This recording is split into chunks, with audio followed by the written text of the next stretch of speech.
Money and murder in hospitals.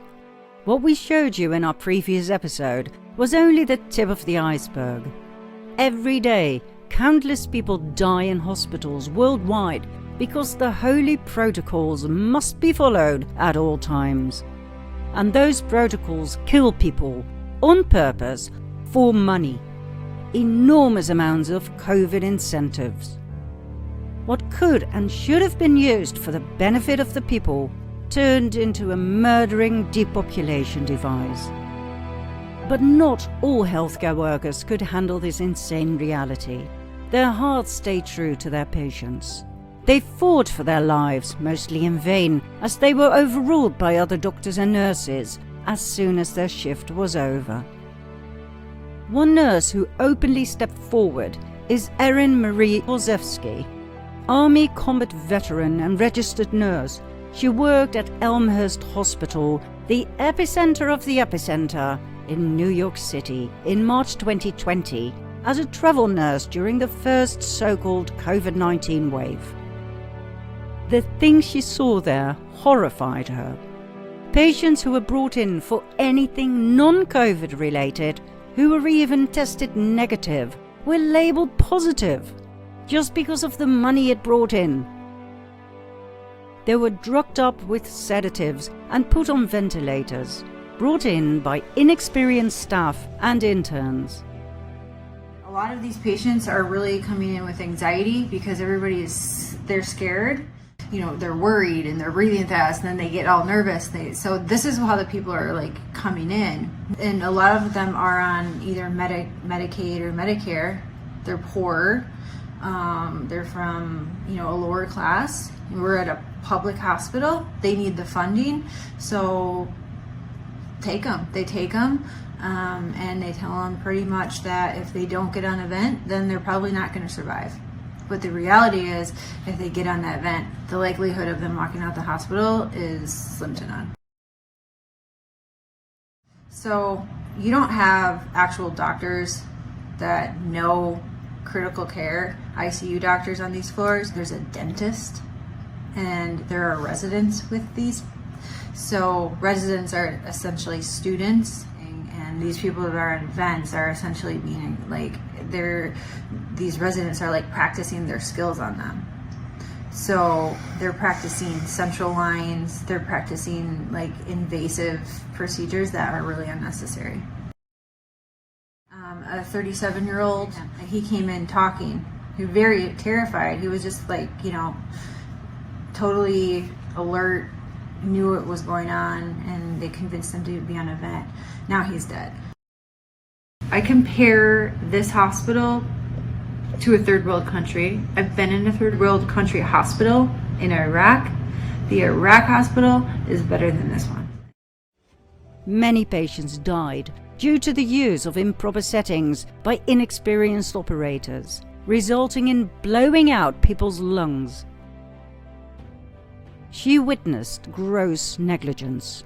She described how the resident physicians refused to consider treatments like vitamins and hydroxychloroquine that had turned out to be very successful in other hospitals, other states, other countries.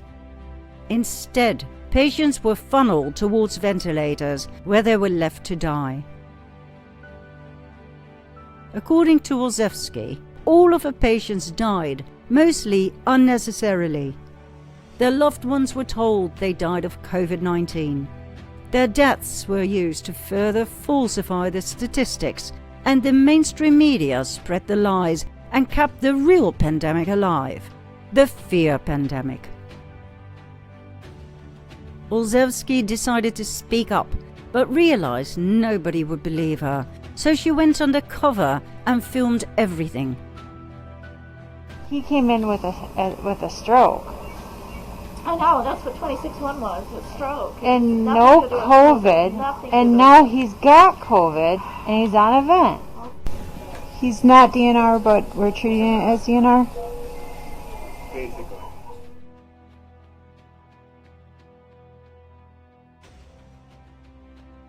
When someone is close, we'll pull the code card up and be ready.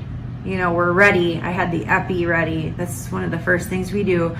And she wouldn't let me give it. So this was that woman. And the entire time, and this was over his body, his alive body. And we're arguing, and she's laughing. She was smirking. And how this man died was the nurses arguing with the doctors over him as he was dying. And she's smirking the entire time. It was probably one of the worst experiences in my entire life.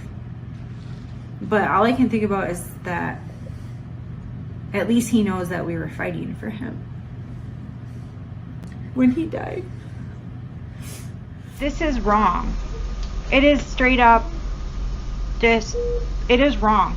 And I am 37 years old. I have been in a hospital since I've been 16. Military hospitals that well. What aspect of it was wrong to you? Calling a patient a DNR when there's no order for it and telling us, like straight up telling us, you're not doing anything. That's wrong.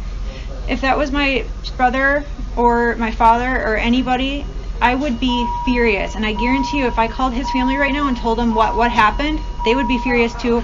I flipped. We were all crying. There's a lot of nurses that know that this is wrong, but they're afraid to say anything publicly. What killed him? Did the vent kill him? Yeah. Oh yes. They're so sedated. He had probably 8 or 9 drips. It's all sedation. It's all sedation and paralytics.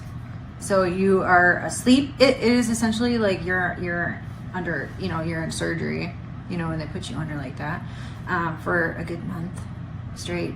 There's no way you can recover from something like that. Subsequently, she wrote a book, Undercover Epicenter Nurse: How Fraud, Negligence and Greed Led to Unnecessary Deaths at Elmhurst Hospital.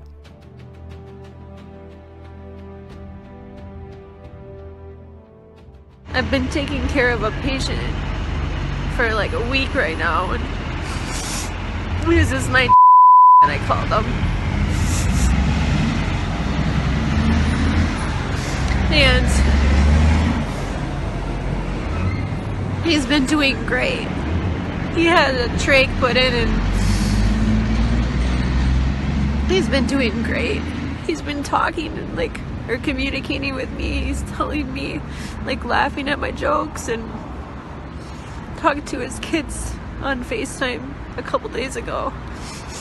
And I told his kids that he was doing fine. And he was. And today I was giving him, and they came in and they told me that I need to leave the room and I have to give report to somebody else. They took me from that unit and they put me in the emergency room, and they don't need me there, but they put me there, and I'm not even there 20 minutes. I'm not even there 20 minutes and I hear a code being called in my room that I was just left, and it's him. And he was fine. He was fine. I don't understand. Nothing makes sense.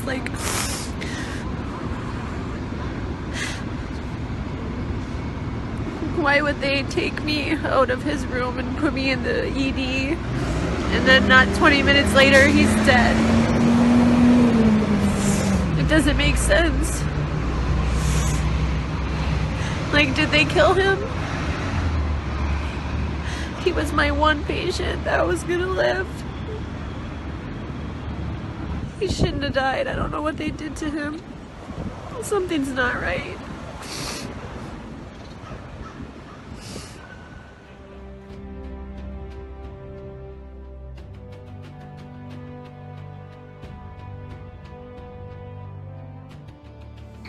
I know not everybody's gonna live, but these people aren't dying from COVID. Let me give you several examples here. A patient had a heart rate of 40, and the resident started doing chest compressions on him, which is not what you do. You just externally pace them, or you give him some atropine. And then, I run in there to stop him from doing chest compressions on somebody with a fucking pulse. And then he decides to push epi. He throws some pads on him to defibrillate the guy. He has a heart rate of 40 and a stable bradycardic rhythm. We just need to give him some atropine and pace him. He fucking defibrillates him and kills him. The director of nursing was standing out there, and I'm like, can you stop him? He's going to kill that patient. He's going to kill that patient. And the director of nursing just shook his head, and I turned around, and he killed the dude. It's just here, they're just gonna let them rot on the vent. They're medically mismanaging these patients, and nobody is listening. They don't care what is happening to these people. They don't. I'm literally coming here every day and watching them kill them. It's like going in the fucking Twilight Zone. Like, everyone here is okay with this. The only way I can kind of put this into context for everybody is, and this is going to be kind of an extreme example, this is really the only thing I can come up with, is if we were in Nazi Germany and they were taking the Jews to go put them in a gas chamber, I'm the one there saying, hey, this is not good, this is bad, this is wrong, we should not be doing this. And then everyone tells me, hang in there, you're doing a great job, you can't save everybody, you're amazing, you're a great nurse. Guys, I know I'm a fucking good nurse. I know I go in there and I give it 500% every day. What I need is someone to help me save these people from being killed. Okay? From gross negligence and complete medical mismanagement. Can someone come up with some type of a solution for me?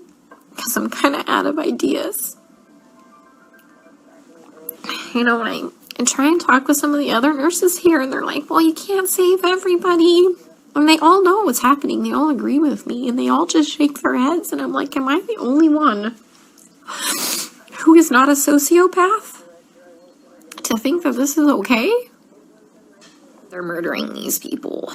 I'm pretty sure that when you defibrillate somebody with a heartbeat of 40 and a stable rhythm, and you kill them, that's murder. And I'm pretty sure that when you put somebody's PEEP up to 25 and PEEP doesn't go past, I think 15, 20, and you blow their lungs out and they die, I'm pretty sure that's murder. I just watched a doctor drop a central line and rupture the subclavian vein, and the guy bled to death. COVID didn't break that central line. COVID didn't kill that guy.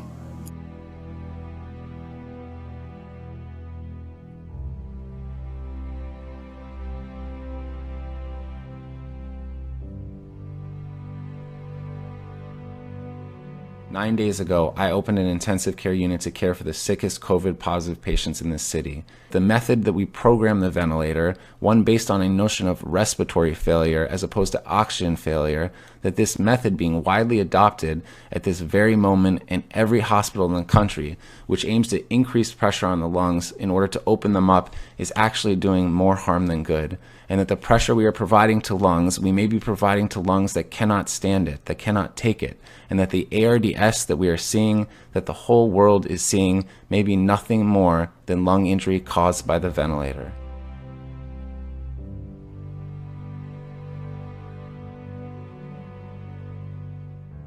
I am a respiratory therapist, been doing this for 21 years. Basically right now, and the way it has been the last couple of months, when they locked us down, is that any patient that came in with a respiratory problem was labeled COVID. Now that doesn't matter if it's you got stage 4 lung cancer and pancreatitis and heart disease and liver failure and everything else. You're still, because you come in with breathing problems, you're labeled a COVID patient. Maybe they died, then they would die of COVID and not of stage 4 lung cancer. So you have to recognize that if every single patient is under COVID investigation and dies, then that goes into a COVID death, and they're showing the numbers like a football game to scare you. They're showing you loading bodies into a tractor trailer to scare you. I've never in my career ever seen bodies loaded into a tractor trailer. It just doesn't happen. I wonder if those were even bodies. I really don't believe it. All of this stuff is fake, okay? Look at our ventilators. This is non-invasive ventilation here, CPAP or BiPAP. This is a mask that gets strapped on you, and we can help you breathe with that. We're not allowed to use those. Since COVID came out, they said absolutely not. You have to let the patient crash and go straight to a ventilator. I'm not completely convinced this is a virus, and I've been doing this a long time. Do your own homework. Do your research. Y'all need to be asking some really hard questions here, and questioning your government, and questioning the people in charge, and also questioning your doctors, because the doctors believe this stuff just as much as everybody else does, but they're not looking at the real information. All they're doing is they're told something, and hey, guess what? They got lives, they got jobs, they got everything else you got plus some. They're not going to go look it up. They look up the little things that they're told to look up, and that's it, just like anybody else would. Okay, so, you know, these questions really have to be asked. And they're shutting the world down. The world. Okay? And they're putting our kids and grandkids in severe debt that will never be paid off. And if you think of how many taxes you're paying now, can you imagine what our children and our grandchildren are going to have to pay for this scam? So, please, look up, do your homework, ask questions.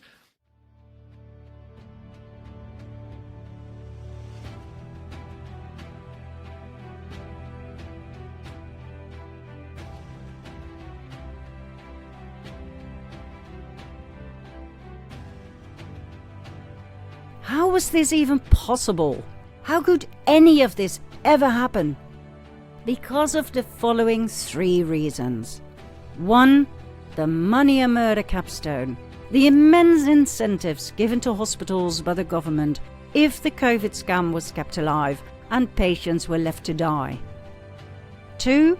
Because in many countries, family members were not allowed near patients, so there were no eyewitnesses to the gross negligence and murder. And 3. Because, for instance, in the case of New York, Senator Cuomo had signed an executive order stating that no doctor or nurse could ever be held liable for anything gone wrong to the patients in New York City during the pandemic. They had carte blanche to do anything.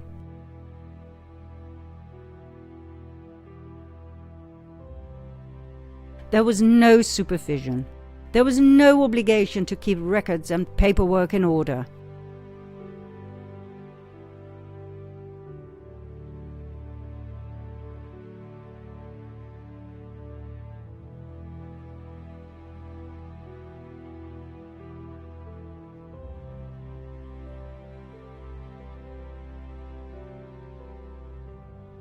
These 3 ingredients turned out to be fatal for countless innocent people who were brought in thinking they were in safe hands. Not just in New York, but throughout the country and the rest of the world. There are many more healthcare whistleblowers. We urge you to find them on the internet, for instance via the highly recommended Stu Peters Show. Many whistleblowers are now under federal whistleblower protection.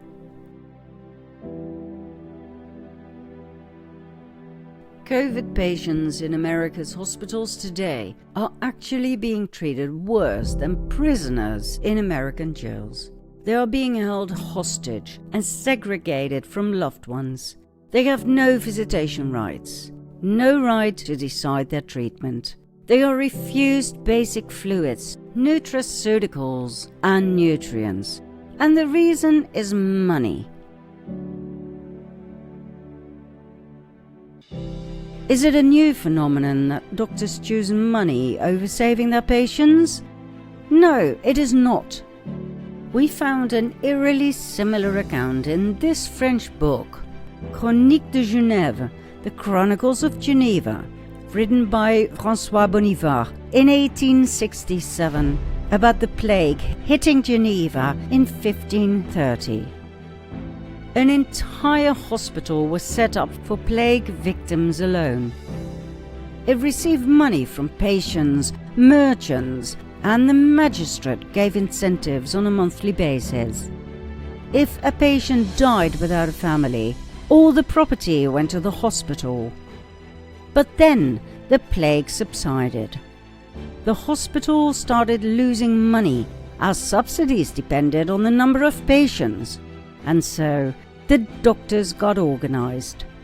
They began to cut the plague ulcers from the bodies of the dead. They dried them and ground them into powder, which they spread on door handles in the dead of night.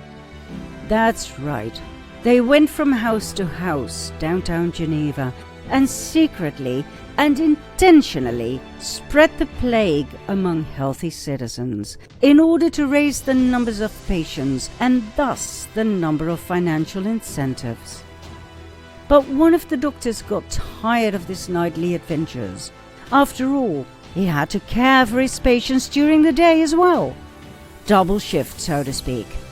He became careless and threw a bundle of dust into the crowd during the day. But the dust smelled awful, and the people recognized it as the foul smell of the Black Death. The doctor was arrested and tortured until he named each and every doctor and nurse who was involved in this murderous scheme. They were all arrested and executed. 1530. Almost 5 centuries later, nothing much seems to have changed when money is offered in large quantities. Now, we're not saying that the doctors of today should be punished in a similar fashion, but we do ponder sometimes what will happen when people wake up and realize what really happened to their loved ones in the hands of the doctors and nurses they trusted. We wouldn't be surprised if they'd have to run for their lives. Let's hope they will get a fair trial. After all, these are not the 1500s anymore, right? As we speak, a Dutch hospital published an article about changing palliative care for COVID-19 patients. In short, more midazolam, more narcotics in general, and less, or preferably no visitors. No visitors? No eyewitnesses to the murder of innocent loved ones who are too drugged up and too confused to defend themselves. And as if that weren't enough, in May of this year, the WHO will gain total control over each and every country in case of a future pandemic. At an upcoming conference on May 22 to 28, 2022, ultimate control over the world's healthcare systems is scheduled to be delivered, pending a vote, to the WHO that will give sweeping power to the WHO's Director General to declare health emergencies or crises in any nation, even if that nation opposes it. The Director General will be able to declare these health crises based merely on his personal opinion or consideration that there is a potential threat. People will lose the right to be protected by their constitution. The WHO, faithful vassal of the UN, will have total power and control over you. Make no mistake. When that happens, you will feel like the people of Shanghai right now, with no rights, no liberties, no free choice, and no hope. Like George Orwell wrote in his infamous 1984, if you want a picture of the future, imagine a boot stamping on a human face, forever. Not a pretty picture, right? So, is there any hope at all? Of course there is. There always is. But the main problem with humanity is that they want to be saved. They want a savior, or at least someone who does the job for them. And that's not going to happen. This shift, this great awakening, can only take place for the people, by the people. In other words, You will have to become active. Now, we're not talking about going to demonstrations or signing petitions. We are talking about something completely different. Do you want to know what that is and how easy it really is? Then follow me to part 24.